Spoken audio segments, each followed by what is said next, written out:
the money's coming from. The government's supposed to be working for you, not making politicians and their friends rich. That's what DOGE is all about. Democrats used to pretend they supported that. What should be easy is getting rid of the pointless waste and stupid spending that doesn't benefit anybody. Waste we should be getting rid of, even if we didn't have a deficit. Did you know the federal government pays for a website devoted to a folk music ensemble made up of forest rangers? They're called the Fiddlin' Foresters. I'll put their music on my iPod, but I'm not paying for their website. Obama even appointed his own DOGE czar. Starting today, I've asked the vice president to lead a renewed effort to hunt down misspent tax dollars in every agency and department of this government. We're calling it the Campaign to Cut Waste, and I know Joe's the right man to lead it, because nobody messes with Joe. We're not just eliminating fraud and waste. We hope to be instilling an entire new culture that not only our administration, but every succeeding administration will in fact pursue. But a few years later, when Joe was sitting in the Oval, he didn't cut fraud, waste, and abuse. He multiplied it. Biden's Inflation Reduction Act was a Trojan horse for the Green New scam. That was run by Hillary's hatchet man, John Podesta. And he says he has nothing to do with who got the money, but big surprise, Biden and Obama's friends got rich. The Free Press found that when Biden announced he was giving out money to fight climate change, Democrats and donors with ties to Biden and Obama lined up for grants. Some of them even formed new nonprofits right after they heard about the climate cash. Stacey Abrams was hired by a group called Rewiring America. Then they were awarded $500 million in taxpayer money. Ari Matsuiak is the CEO of that same organization. He worked in the Obama administration and donated thousands to Kamala. Beth Baffert is the CEO of the Climate United Fund, which got $7 billion of your money. $7 billion.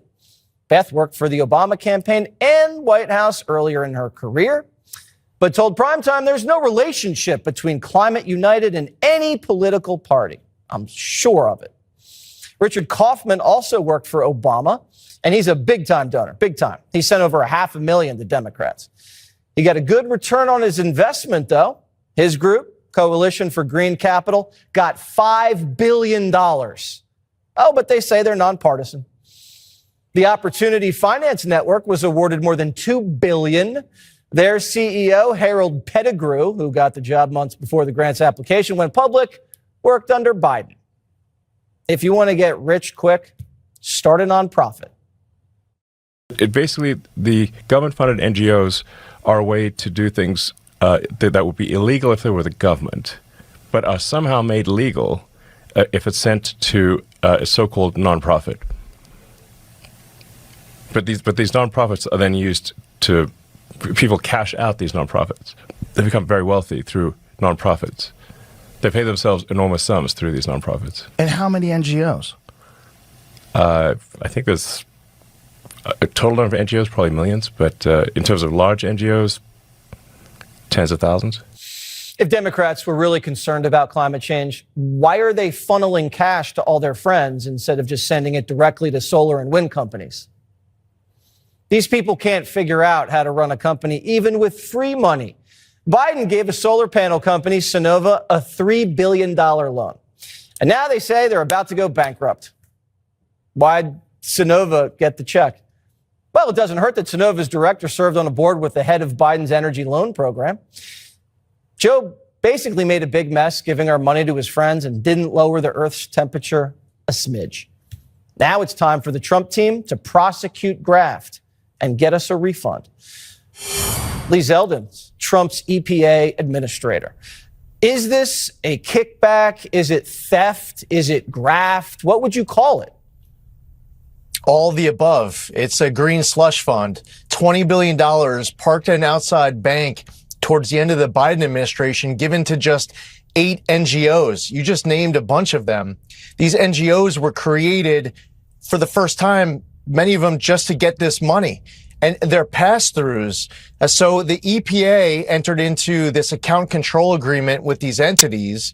Treasury enters into a financial agent agreement with the bank, and they design it to tie the EPA's hands behind their back, to tie the federal government's hands behind its back.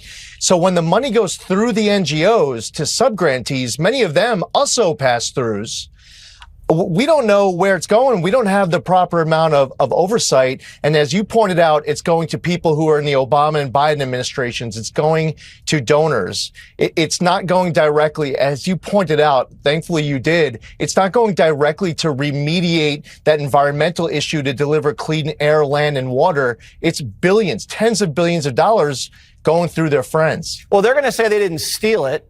They're just going to say they got paid salaries and then they donated it to some other subcontractor who got paid salaries, and it eventually went to some kid to pick up litter. Right? Because like at the end of this, what's it, like 5% of this money actually goes towards the environment? How much actually goes towards the environment after it's been just stripped out for salaries?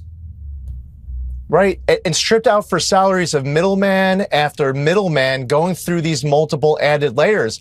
I'll give you an example. On the other end of this, there was one CEO who was serving on the White House Environmental Justice Council for the Biden administration. While she was serving on this council, she was CEO of an organization that applied for and received $20 million.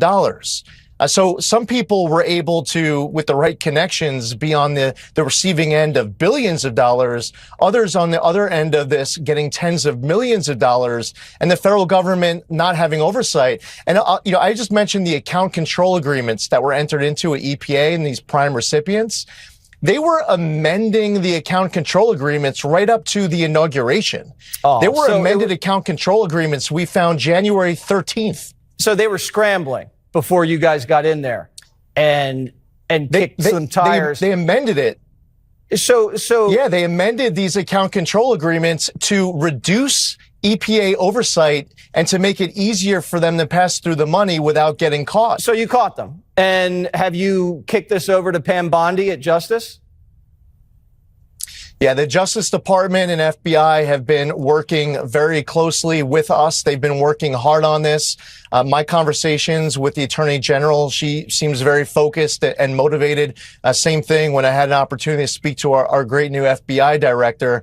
We have to ensure that there's accountability here, and we have to make sure that the federal government reestablishes oversight.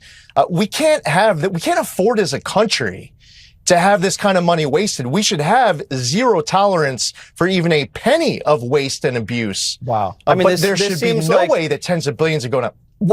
A lot of scandals in the Biden administration, but this seems like a whopper. Glad you found it out. Lee Zeldin, we really appreciate it. Let's get to the bottom.